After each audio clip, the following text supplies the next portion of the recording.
who is furious with him for ditching the cell phone. Pavel still offers Jack a job, which would consist of making a custom fit for a fellow assassin, meaning Jack won't have to kill anyone. Jack promises to think about it. In the evening, Jack goes to see Benedetto for that drink. Benedetto is surprised that if Jack is photographing Italy he isn't learning about the country's history. Then he points out it's probably his American nature that makes him think he can escape history and only live in the present.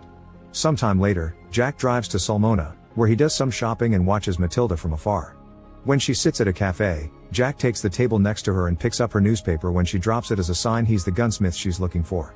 Matilda gives Jack all the details she needs for her weapon and Jack accepts the job. He also points out there's been a guy watching them, but Matilda swears she's working alone.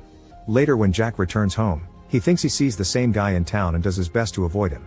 At night, Jack begins having trouble sleeping, reacting to any noise he hears by taking out his gun.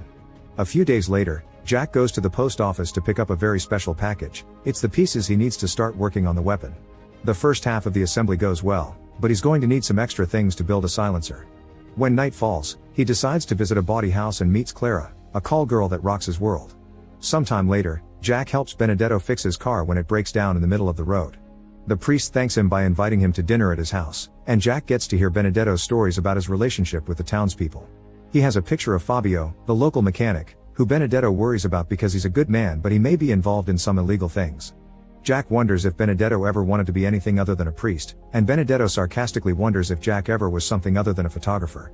Jack had told him he wasn't good with machines, yet he fixed Benedetto's car with ease, not to mention he can tell Jack has more money than a journalist should make, but Jack doesn't raise to the bait. The next day, Jack breaks his car on purpose and takes it to Fabio's garage. Fabio at first doesn't want to help a mysterious foreigner, but he changes his mind when Jack mentions he's a friend of Benedetto.